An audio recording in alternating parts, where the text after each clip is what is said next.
true Islam, and that it's a peaceful religion and it's good for everybody on earth. That's my goal for the future. First I have to learn myself a lot, of course. That's the next step. That's what that will help, inshallah. Yes. And my original work, my job, I'm a family coach. I coach like young people between the age of 12 and 18, difficult age of course, that are drifting away, they're on the wrong path, like they're stealing, using drugs, don't listen to their parents or to the imam, don't go to school, and we are trying to put them on the right path again. Behave properly. Yes, and I think, in my opinion, Islam is a very good instrument for them to get their lives straight and meaningful for the future and be an example for others after them. Exactly. That's what I'm trying. Exactly. If I can add something. Maybe the word that you were trying to use was marketing of Islam. We don't market Islam very well. We make it look complicated in front of the non-Muslims. You have to wear hijab, you have to do this, you have to go to mosque. Knowing that the Prophet, before he died, he said, if you just say, Ashhadu an la ilaha illallah wa Muhammad Rasulullah, you will go to heaven. Simple as that. Truly from your heart. So when we look at the media, they complicate Islam. They make it look, oh, the driving of females and so on, not knowing that there's much more than complicated than to look at women driving or anything. It's a big, anyway, topic. So this is what I'm trying to say. The other thing you have to look at this is when we're looking at the religions. If you look at the prophets that came during the century, they were mostly looking at physics to convince people to become Muslim, to become in their religion. When they had, for instance, Ibrahim alayhi salam, he was thrown in the fire. That was like physics. Laws of physics was broken. You look at the Nuh, when all the boat came. But in Prophet, it addressed the brain, the thinking. I don't need to show you something, it's just the thinking. How do you treat people? Like females, let me tell you something. Marketing wise, you look at, the other non-Muslims, showing that the female is being abused. Did you know before the Prophet, when Islam came in Mecca, the men were control of females. But then when the Prophet went to Medina, he asked his wife, they said, the female is control of the male. Even that sometimes the Prophet, his wife would not talk to him for a day. So when you look at it from the outside, no, they're abusive of females, they're abusive of this. So again, this is what is happening. It's our role to represent this. I'll give you one example. When I was in the US and it happened on September 11th. I was there when it happened. And then the attack of the media came in. So you had to have the representative to talk back about the issues with Islam. So one of the things they were attacking is how come Saudi males marry a female and then take the children back home. And then exactly, right? Yes. So they were attacking, there was a senator that was campaigning for this. So when Ali Jubair came in, said this question, when they asked him in the media, one of the media gathering, he said, I'm a little bit surprised because the senator that is asking this question, if you look at statistic-wise, only 1% from female Americans are actually taking their children, but the majority is in Europe. Yes. So how come he's not attacking the majority than the minor? You see how he addressed this? But we don't have good spokespeople not a lot. I mean, we have some, but they're not as strong as we hope that they are. That then they understand how to respond to them in not an aggressive way, not to abuse other religion. It's a very sensitive topic. Exactly, yeah, it should be a professional argument. Many people in the West, were converted to Islam, not because they saw the conduct of Muslims, but because they themselves found the material, they read about it, and they understood it very well. So, in spite of the bad conduct. Yes, one major thing, Islam in Far East, in Indonesia, Malaysia, and so on. How they became Muslims? No, nothing. Merchants from South Arab Peninsula, from Yemen, from Hadramaut. They were business people there and lived there. And now the biggest Muslim country is Indonesia. 250 million without any war, without anything. Just the behavior of the people there and so on.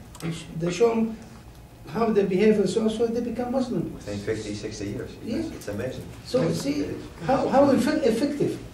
It is No possible. more. It is possible. It's never, Islam never forced anyone to be Muslims. The only the requirement for us, our responsibility is just to bring the people what is Islam is. That's all. We never impose the Islam on anyone. Said, no, you have to be a Muslim. You have to, no, this is not the right way. Just talk to them, show them how you behave, show them what the Islam is. And that's it, this is your message. Yeah. Thank you. But what I also see in the Netherlands and in other Western countries, they have a certain level of welfare, they have, in the materialistic way, they have a lot. But on the other hand, it's also empty. And you feel that people are searching, they are missing something. Exactly. They have a very luxurious life, but something is missing. Exactly. And this might help, in my opinion. It does a lot. It helps me. People, they need spiritual effect, spiritual influence. I think it's like a light come from inside the person, he Yes. feel it, to think about Islam, because actually I had an experience with two of my friends. One was American, and the other one is French, and Dr. Majid, Dr. Anwar, he knows him. This guy, he was a Christian, and he became a Muslim. Now he is with us here for 5 years. The first time I took him to Mecca, and he went to the Medina to me, but the first time he went to Mecca, he fell in tears. Completely, you know, I don't know what happened to him, and he was crying, you know, like Yes. nobody in this world was crying like that. And then we went to Medina. When we went to Medina, I went to the grave of my father because he was buried there. And I was sitting, reading, and crying. And he was crying too. I said, George, I am crying because of my father. Why are you crying? And he said, I was crying because my mother and father died before they became Muslims. Yes. So I think it's like a light. This man, also the American guy, he's from USA. He was a soldier in Vietnam. And after he came back to the States, he ended up in the street, no house, homeless. He used to drink a lot. He used to collect all the cigarettes from the street. Homeless. And, yeah, it's like homeless. Yeah. And one day, this is what he was telling me. One day, he was drinking. Then he fell down and he slept. And the rain was coming over him, and then he woke up in the middle of that night, and he said, he told me, he said, like somebody came to me and he said, are you happy with your life like that? He said, no, I'm not happy. He said, okay, why don't you ask for help? He said, okay, I would like to ask for help from where? He said, and he pointed like that. Okay. He pointed like that. He said, I don't know if it was a dream or somebody really came to me. He had a little room in Harlem Street in New York. So he went to that room, went inside.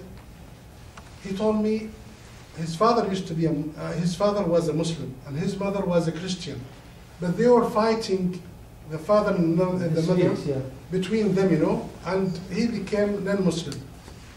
Confused. He was confused. He said, I was thinking what to do. How do I just call this God in the sky and ask him for help? He said, I just knelt down and I sat there for maybe 2, 3, 4 hours, I didn't know. And then I felt with a light came inside the room. It's like the daylight. Like a dream. Yeah. And he said, I slept for 3 days after that. He slept completely. After he woke up, he became a Muslim. So I think it is a kind of light that comes inside the person, especially if he is not. So even the Muslims, you know, who is away from Islam, sometimes something come to them, you know, and they feel like, yeah, we were doing something wrong. Yeah. It shows also that one lady individuals from in Philippines the was West, working with us. they are free. I mean, anytime they can She was living with us become in the house and Muslims so on for so many by years. themselves, just And by she converted to come to my office. She said, they are free to drink and nobody was She told became to Muslim. I say said, okay, go take a shower And come and pray, she prayed with him and so on. He said, okay, we took her to Mecca. So when she came back from Mecca, she said, when I went to Mecca with Tawaf, I felt I am not walking, I'm flying. Something is out of this, something very new to her. And she became a good Muslim. But she left the Philippines. But see how the feeling is. It's more spiritual. Yes. Very spiritual. So it's big, it's not material. It's something, it's over, more than material. I'm happy that you're saying this, because I thought of myself as a really stable and rational person, but I was really emotional yesterday evening when we arrived at the and I was really emotional, and I was in a positive way. You're not in the world. I was really surprised. Why is this happening? I didn't expect it. It was a good feeling. Something is. But Was it Makkah or Medina? Mecca. In the Tawaf. during Umrah. It's told him. spiritual. Looking at the Kaaba. First time you saw the first Kaaba. time. I know it, of course, from pictures and movies, but then actually seeing it at that spot, at that moment, it really touched me. I was really emotional. Yes, of And I was course. really surprised Surprise about for yourself. myself. Yes, you're right. You're right. Yeah, because it's not that I. It's completely different attitude, completely different feelings. Yes. Yes. Alhamdulillah, that's. You see, when Prophet Muhammad arrived back to Mecca, and he saw the Kaaba, and he said, I am sure you are grateful, but the dignity of the Muslim greater than the because you don't torture or deal bad with anybody, with also with Muslims. This is the Islam. For that reason, one my friend, he was a consultant for Mr. Nixon, President Nixon. His name, Bob Crane. He converted to Islam. And in one time he told me, I told him, every time you are admired of that lady. Why? She said, one word is very excellent. I told her why. She said, I don't like to convert the other to Islam. I would like to convert the Muslim to Islam. You're right, to be good Muslims. To be good Muslims. For that reason, we are very happy when we are see one like you. Because now we want you to teach us exactly the Islam. Because We were born Muslims. yeah, because now anyone, Lucky people. but anyone became Muslim, he has no any dunub. No Mistakes. Forgiveness, complete Yeah. forgiveness. Complete Yeah, forgiveness. he's pure. Think out of the box, huh? Huh? Think out of the box. That's where it comes from. Let me tell you one thing. In one time, Yes. in Davis Language Institute in Washington, D.C., the Muslim teacher there came to my house. They told me the rabbi will address speech. He is responsible about the education and address speech about the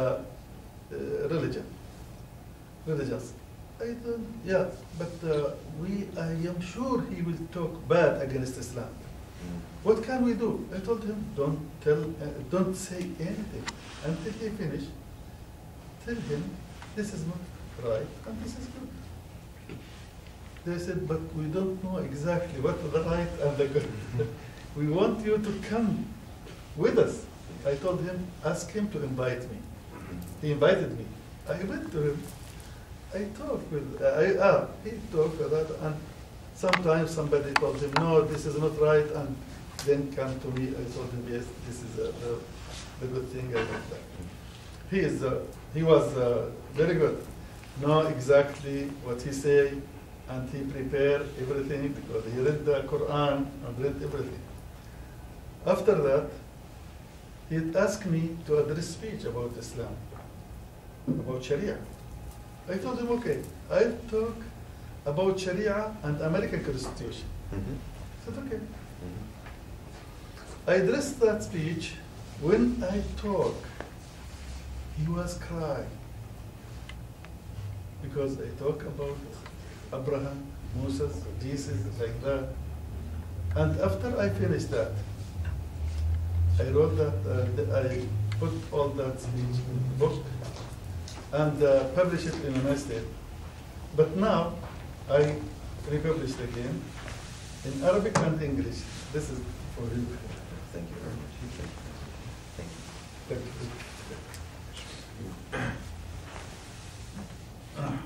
I really need I so gave many. I gave you? No, I don't have this No? one. Thank you.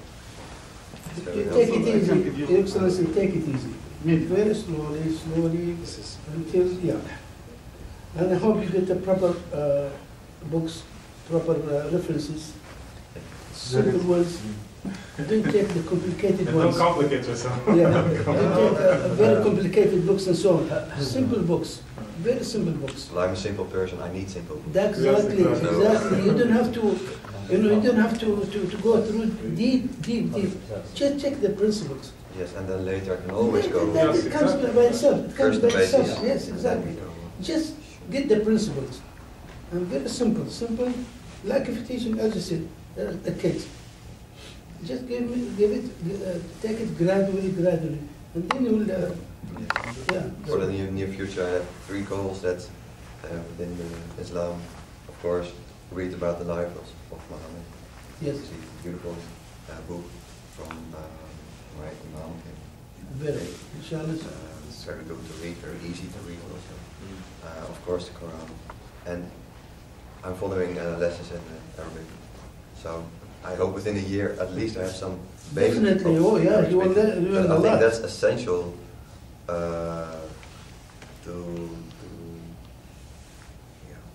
for you to read for yourself and to talk for yourself and to listen to other people. For one thing, I want to be sure.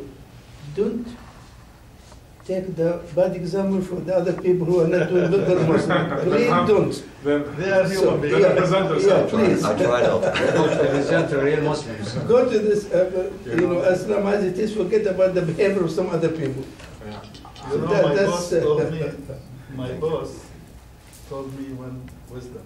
He told me every time, drink from the top of the spring.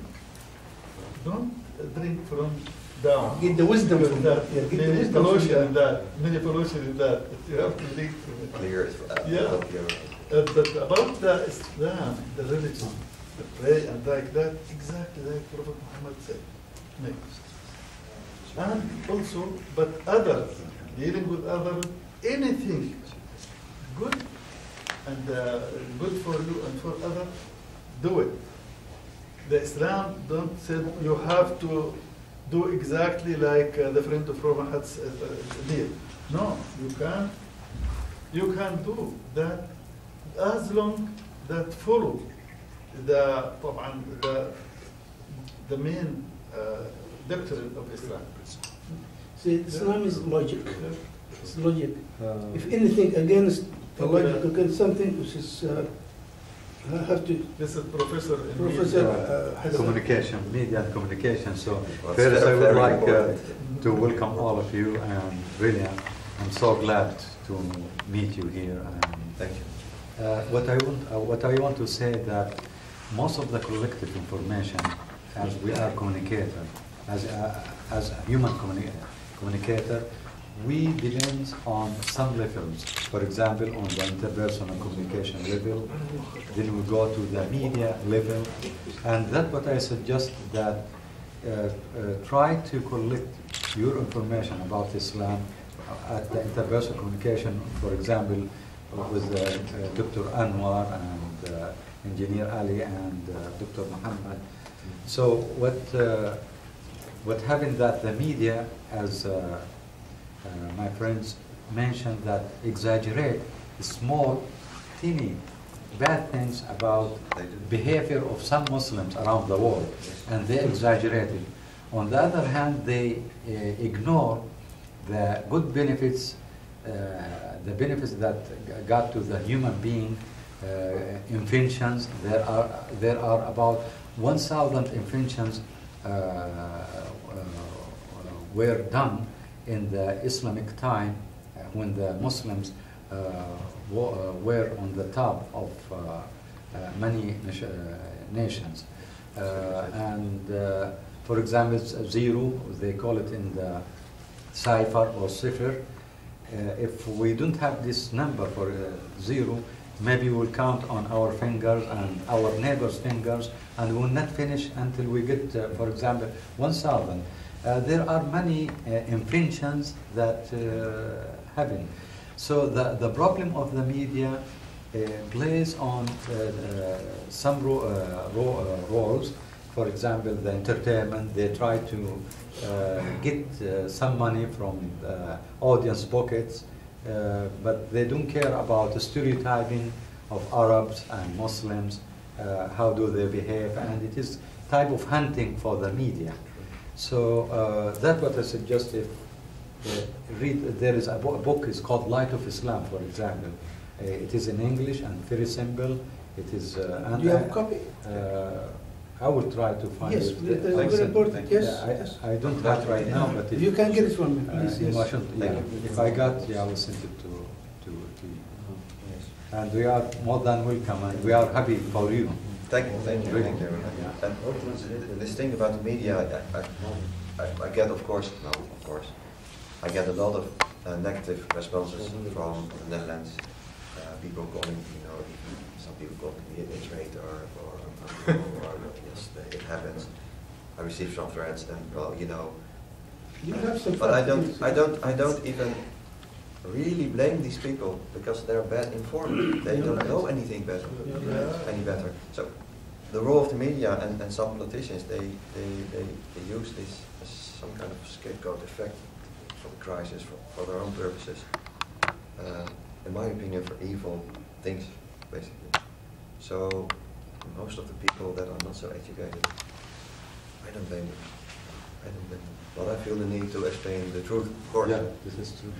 But I don't even respond or react on these. No, not rationally. It's not easy because I'm originally a bit short-tempered. I'm trying to leave that path. So you passed this experience, so you know how to. Yes. So I try to just smile and think, well, I hope in the future you will find out for yourself that what you're doing now is wrong. So this is wrong. What we heard, this is something that's not right. The right thing is this, that's it. So make it clear to them as much as you can. Simply, the Islam calls for peace, to be peaceful person with yourself and with the society and with the world. Unfortunately, the media make it upside down, that Muslims are trying to make unpeaceful dangers and wars and all of the... You should tell them about some of your media training. They actually trained. Yes. Well, first of all, I've read something today in the newspaper about that I was one of the producers of this terrible film. Yes. Well, that was long before I was even a member of the PVV. I had no part in producing that. I was a part of the party, of course, that distributed it. So that I was one of my, among others, duty to distribute these things. So, I've had one for over 2 years, maybe more, very intensive training in debating and media training and things to help people to believe that Islam is actually a bad religion, and I am for the party of Israel. Yes, just to have the information. Yes, so now I'm trying to switch it Yes. and to use this information and knowledge to do the opposite. The opposite. And to tell people about the good things of Islam and that they are wrong and they are misguided.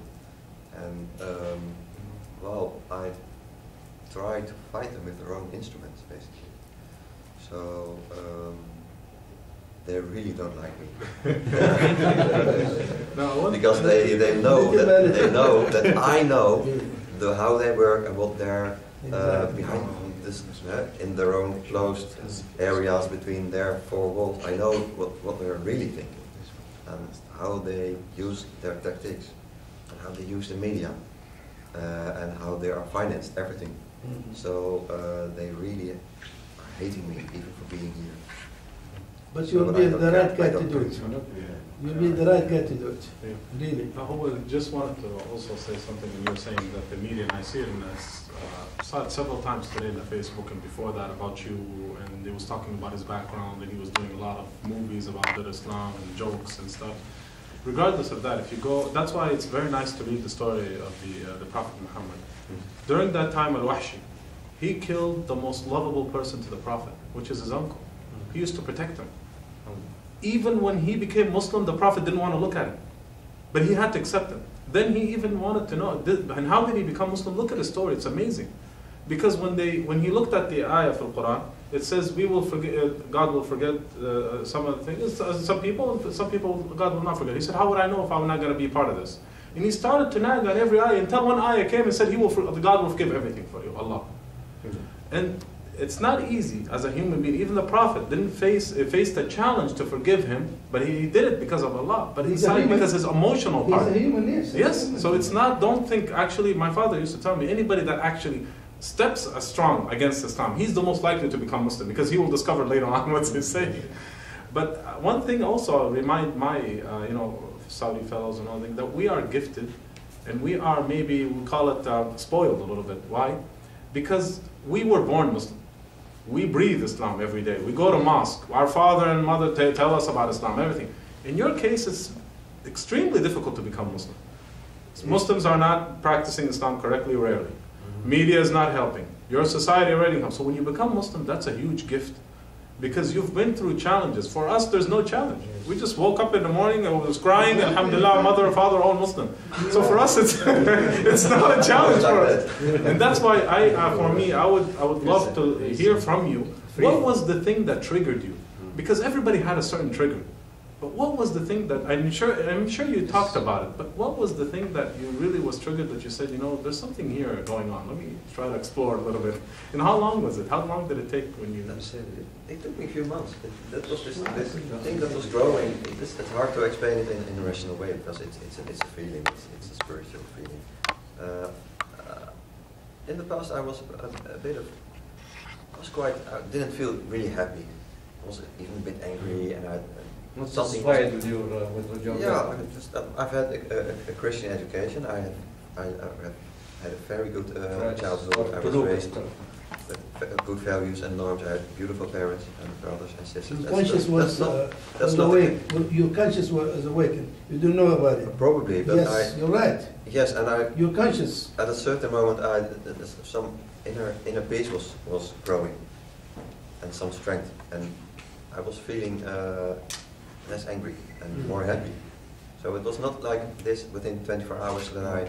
But the question is, what did you hear? Like, did you hear an ayah of Quran, or somebody told you some words that you went back home and think about it? This is what I'm trying to reach. What was the exact incident that happened? I think basically the book that the Imam gave me about the life of Muhammad.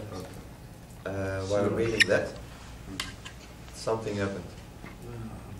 Not even the Quran or Hadith, but that book especially, because it was, it's written really easy, like almost like, without disrespect, of course, like a bestseller, because it was, and it was. He is really good in the way he described it. So you see, this is the book we need for us. We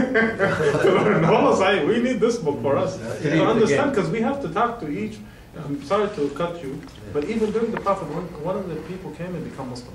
And he told him, what can I do? He said, go back to your people and ask them to become Muslim. Because they know how to talk to their own people.